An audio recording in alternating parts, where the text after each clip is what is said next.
Hello everyone, this is Rick and today we are going to discuss about Macedonian invasion. In this episode, mainly we are going to focus on the invasion by Greek Emperor Alexander and what effect did it have on India.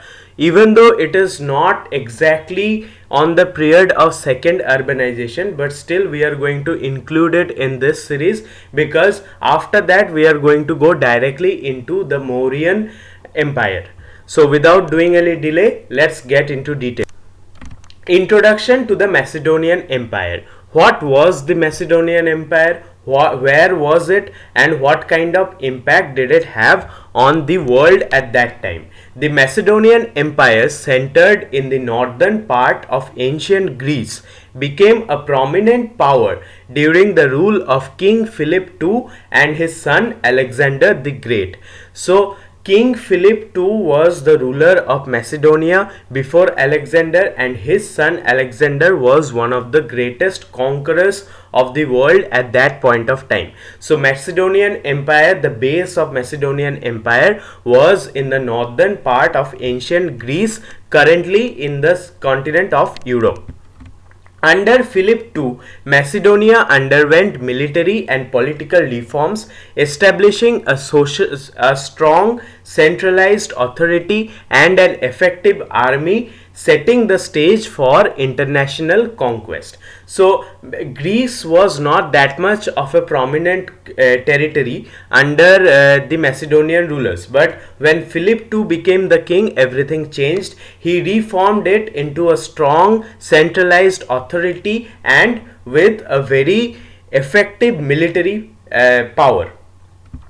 Alexander the Great, the succeeding Philip II in 336 BC, expanded the empire through unparalleled military campaigns, creating one of the largest empires in history. So King Philip II was succeeded by his son Alexander, and from a very young age he started out on a conquest to the known world, and thus he created one of the largest empires in history.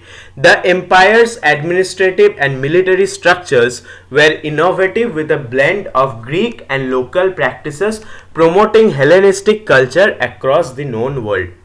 So wherever Alexander conquered, there was a mixture of the local culture of that place with the influence of Hellenistic culture, and thus we get a mixture of culture and spread of Hellenistic influence across the known world at that point of time.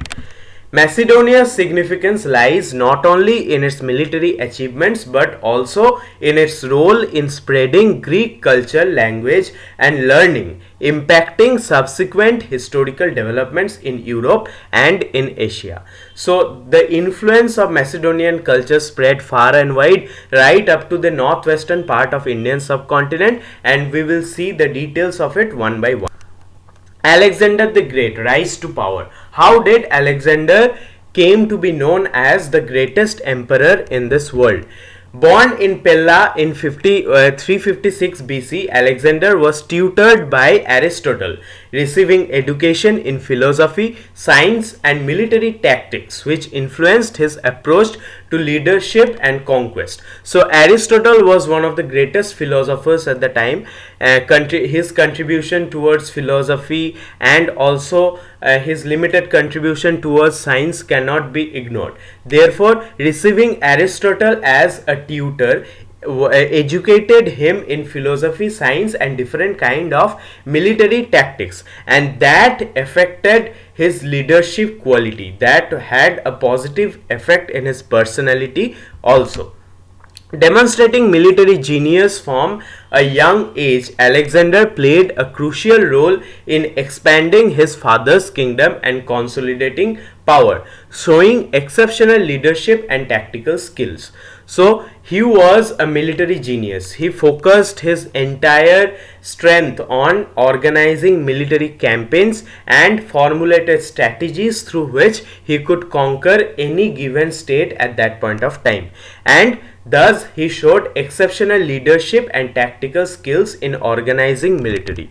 Alexander became the king after the assassination of his father in 336 BC, quickly quelling revolts and stabilizing his rule over Macedonia and the Greek city-state. So at first only his father was murdered.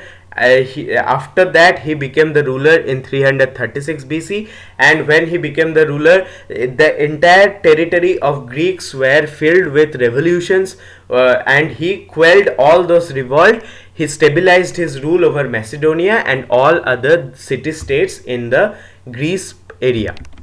His ambition led to creation of an empire that stretched from the Balkans to modern day Egypt, Persia, and into the Indian subcontinent. So from this you can understand the territorial extent of Alexander's empire.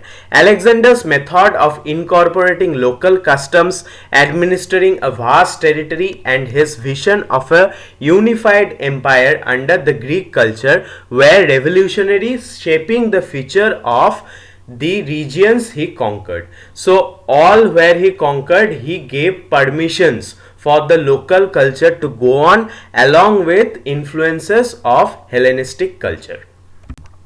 Macedonian conquest before India. So it is not only that his whole entire target was to come to India, which was obviously true but not totally, because before coming to India he had to conquer many other territories also. So one by one we will see into that.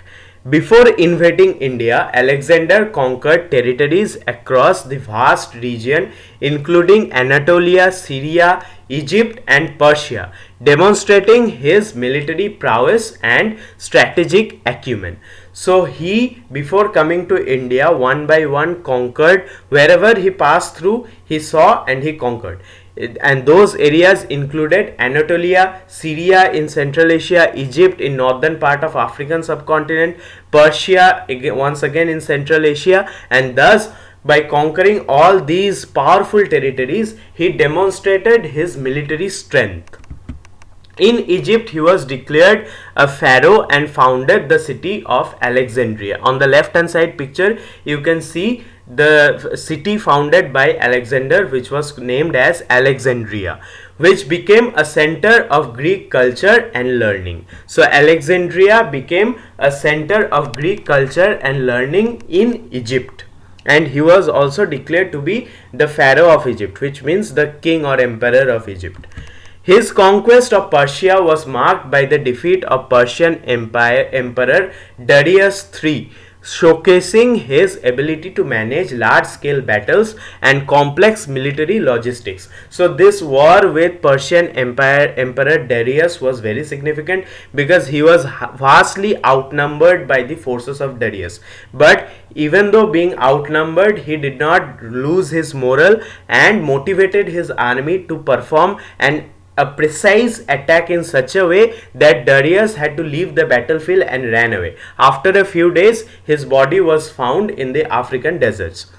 So that was all about the conquest of Persia. These campaigns were characterized by the rapid mobilization of forces, use of advanced siege technologies, and strategic alliances with local powers. So all these was done through extreme mobilization of forces. His army could move very fast from one place to another, and there was advanced siege technologies incorporated in his army, which provided him with enough resources to lay siege on a town or an area for a long period of time. And he also made alliances with local powers and used diplomacy up to some extent to conquer a larger power. Prelude to Indian invasion saw Alexander's empire at its zenith, controlling vast territories and diverse population, setting the stage for ambitious campaign to Indian subcontinent. So before the conquest of India, Alexander was already one of the greatest powers in the world, and his empire was at its highest level. Now the Indian campaign motivation and objectives. Alexander's invasion of India in 327 BC was motivated by his desire to conquer the entire known world and to reach the ends of the world and greater outer sea as described in Greek geography. So if you see the ancient map of the world according to Greek philosophy, you will see that there are land masses in the center and it is surrounded by an ocean. So Alexander wanted to conquer the entire thing, and therefore he had to come to India, from where he had hoped to connect with the greater ocean and sail to his kingdom in Macedonia. So that was his philosophy, and also motivated his entire campaign was motivated to conquer the entire known world. And India was the richest province at that period of time. India was the richest land throughout the world history. You will see that whoever gained power had an ambition to invade and conquer India, because it was the richest part of the world. He was also driven by wealth and mysteries of India, known to Greeks through trade and stories of fabulous riches and strange creatures. So, all the trade networks with Greece, directly or indirectly, spreaded the rumor that India was very rich and there were strange creatures in India, and also there was a fabulous wealth and mystery in the whole subcontinent, and that is what gained curiosity of Alexander to invade India. Alexander aimed to establish a new eastern boundary for the Macedonian Empire, seeking to integrate it into a global empire where Greek culture could merge with local tradition. So Alexander's whole ambition was to merge Greek culture with the local traditions all over the world, and thus it was an ambition to establish a new eastern boundary for the Macedonian Empire. His campaign was a part of larger strategy to secure control over trade routes that connected the Mediterranean to the east, enhancing economic prosperity and cultural exchange. So proper facilitation of trade was also an important ambition which motivated his entire campaign towards India. Invasion intended to demonstrate the superior military capabilities of Macedonia and to extend Hellenistic influence, incorporating India into the Hellenistic world. So his target was to incorporate India into the Hellenic world. Now, what was the course of invasion? How did Alexander enter India, and what was the route he took to get access into the Indian subcontinent?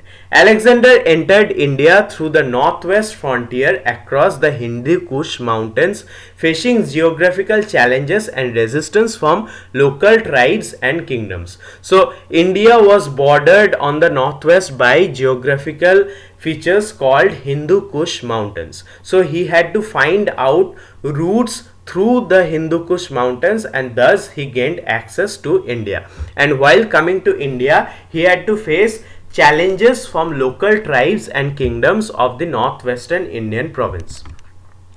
The first major encounter was with King Ambhi of Taxila. Taxila, as we have discussed in our video about ancient cities, we have said that Taxila was a famous education center in the northwestern part of Indian subcontinent, and along with being an educational center, it was also a junction point of trading routes between India and Central Asia. So his first encounter, Alexander's first major conflict, was with King Ambhi of Taxila.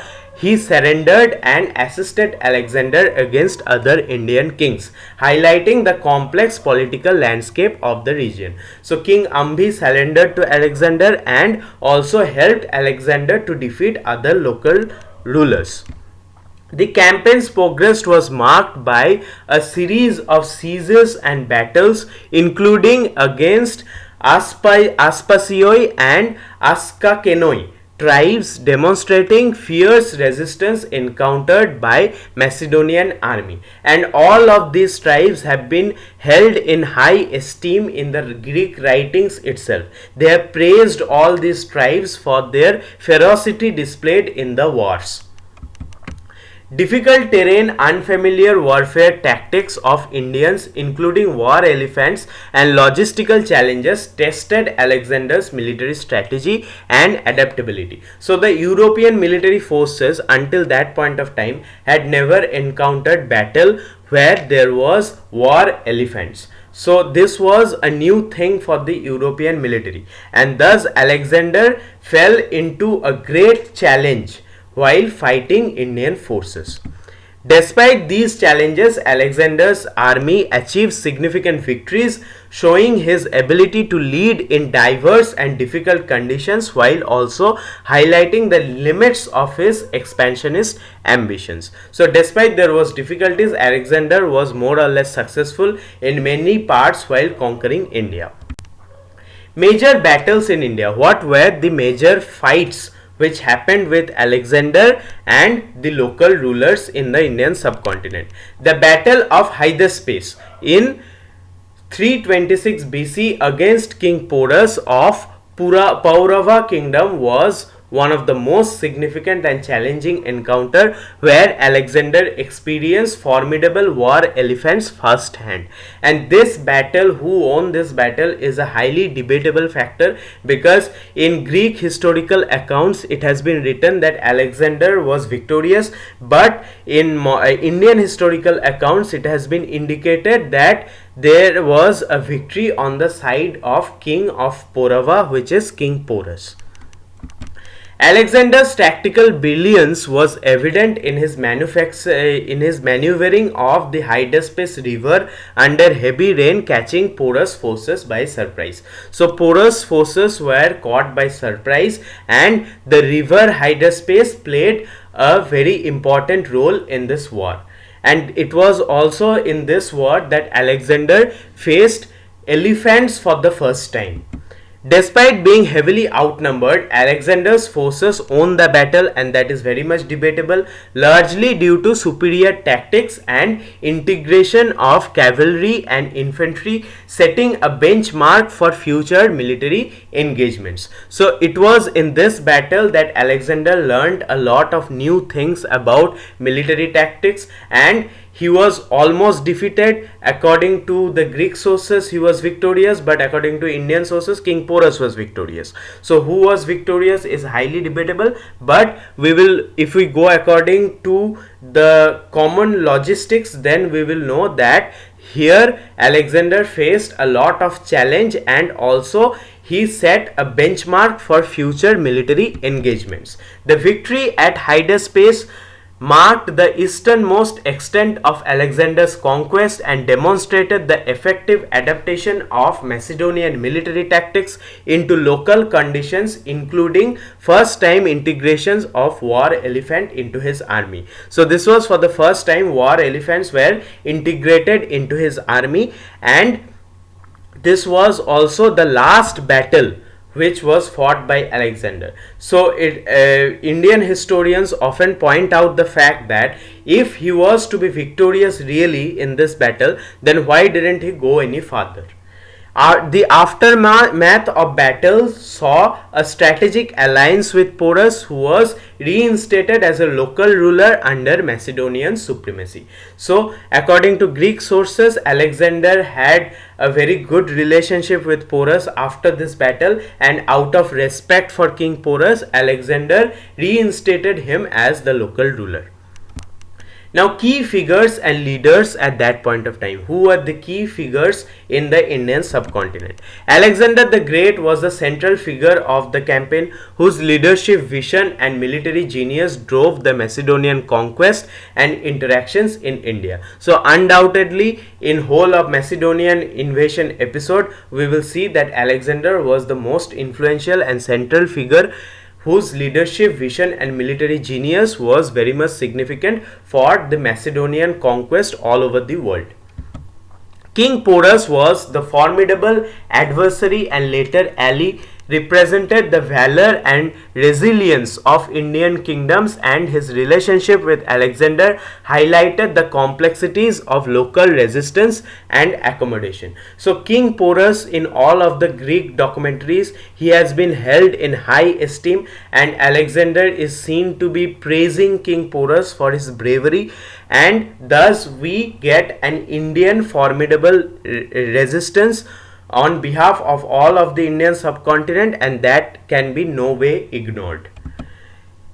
Hephaestion, Alexander's closest friend and general, played a crucial role in military operations and diplomatic engagements in Indian campaign. So he was the next second in command of Alexander's forces and Alexander's closest friend.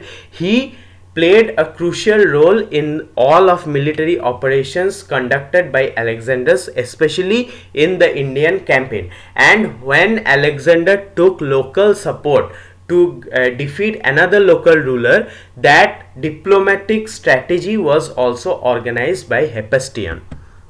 Chandragupta Maurya, although historically emerging slightly after Alexander's era, would later found the Mauryan Empire in India, inspired by and in response to the power vacuum left by Macedonian withdrawal. So after Alexander, Chandragupta Maurya was the greatest ruler in Indian subcontinent, and still he is considered one of the greatest emperors of the world because of the empire he built, and that was possible because he learned a lot of things from Alexander and incorporated the military values of Alexander into his own kingdom.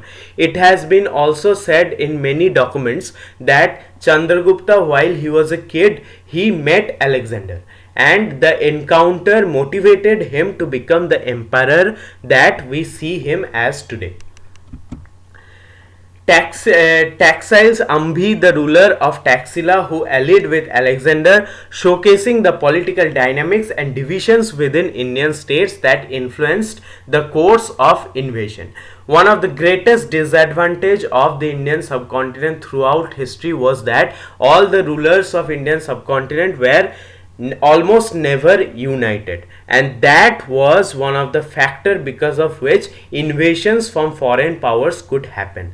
So the ruler of Taxila was once again seen to be the betrayer who himself surrendered and supported a foreign power like Alexander in his conquest to India. Now, military strategy and tactics. Alexander's use of phalanx and cavalry tactics adapted to challenges of Indian terrain and warfare, including river crossings and combating war elephants. So there was many new military strategies which was done by Alexander in order to conquer India, and the Indian terrain was very much different. The topography of India was very much different at that point of time. He also devised new method to combat war elephants. The integration of siege warfare and naval tactics, as seen in the battle against river fortresses, and the use of navy to support ground operations was very much significant. So his forces were capable of crossing the river and also was capable to lay siege to river fortresses, which was very unique considering Macedonia did not face such challenges before Alexander. The use of psychological warfare, diplomacy, and strategic marriages to secure alliances and manage newly conquered territories was also very significant. Alexander took many local women as his wife throughout his journey towards the Indian subcontinent, and that secured his alliances towards the local rulers, and also it was a way to manage his newly conquered territories.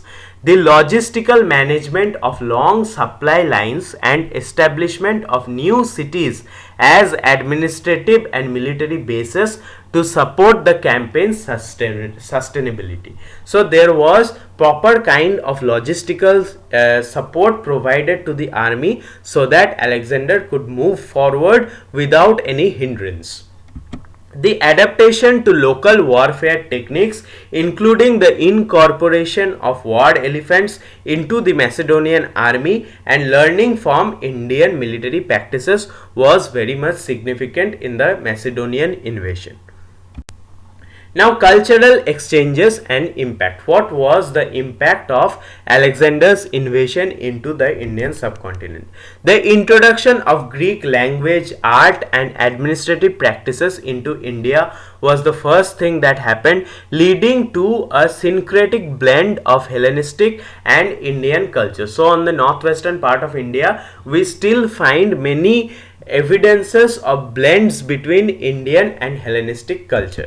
The influence of Indian philosophy, science and religion on Greek thought, as evidenced by the accounts of scholars and historians who accompanied Alexander. So there were many scholars who came with Alexander, and all of them were influenced with Indian philosophy, science and religion, which was considered to be the epitome of Indian culture at that point of time.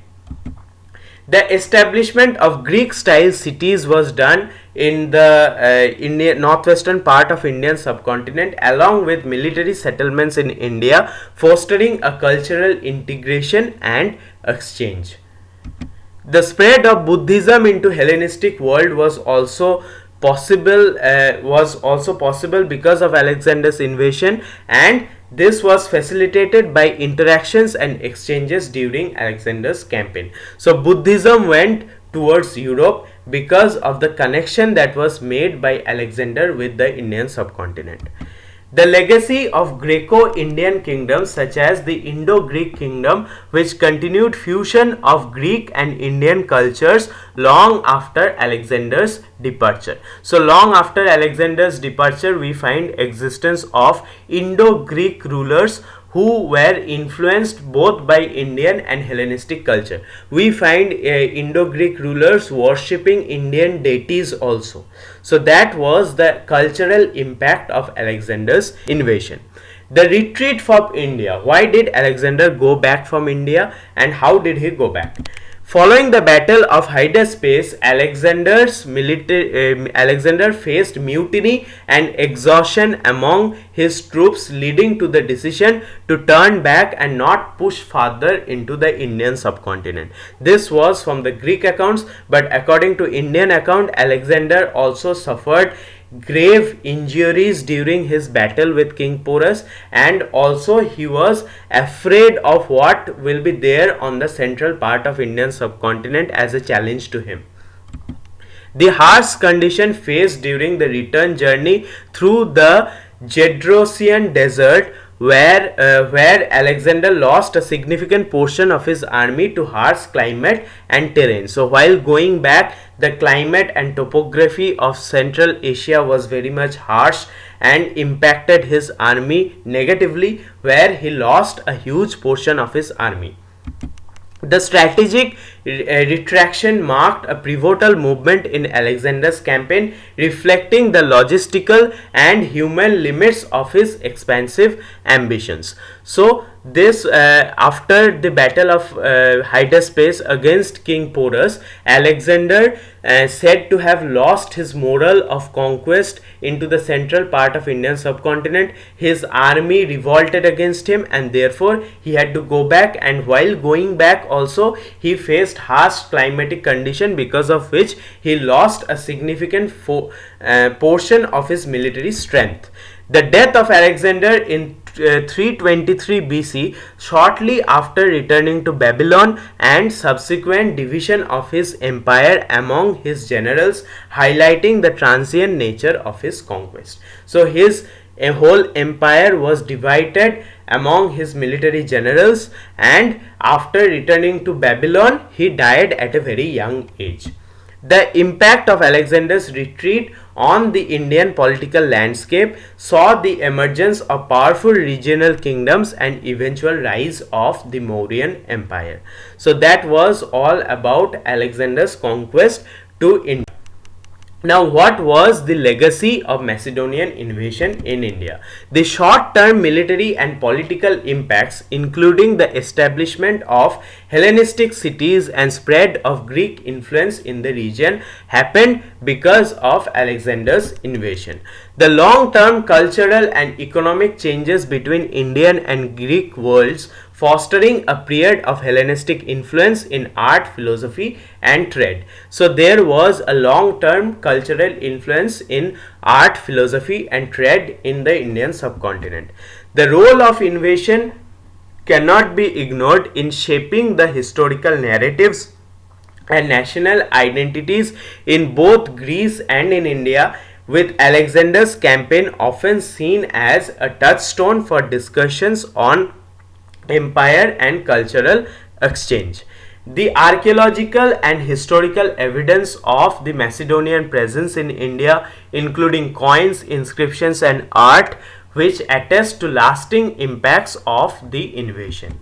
The influence on military tactics and statecraft in Indian kingdoms, particularly in response to the challenges posed by the Macedonian army and administration, also was very much significant. And one of the major arguments provided by the historians is that if he had actually won in the battle against King Porus, why didn't he invade further? So that was the legacy of Macedonian invasion in India. Now, conclusion and historical significance we will go through, where we will learn about an entire summary of the entire discussion. The Macedonian invasion in India represented the clash and fusion of two major ancient civilizations, leading to a significant cultural, political, and military legacies. Alexander's campaign in India was a pivotal event that marked the limits of his empire's expansion, reflecting both the ambitions and vulnerabilities of his military strategy. The invasion set the stage for subsequent historical developments in the region, including the rise of Maurya Empire and the spread of Hellenistic culture. The legacy of Alexander's Indian campaign has been a subject of fascination and study, contributing to the mythos of Alexander as one of the history's greatest military leaders and strategists. The historical interactions between Macedonian and Indian civilization laid the groundwork for subsequent cultural and economic exchanges along the Silk Road, influencing the broader course of Asian and European history. So that was all about Macedonian invasion in India. Hope you have liked it, and with that we end our series on the second urbanization. Please go through the other videos that will provide you an insight into what happened in India from 6th century to 3rd century BC. And after this we will discuss about the Mauryan Empire. We will cover it in many episodes, discussing all the aspects of Mauryan culture and its impact in Indian history. So thank you so much, and as always support me so that I can bring brighter contents in future. Thank you once again.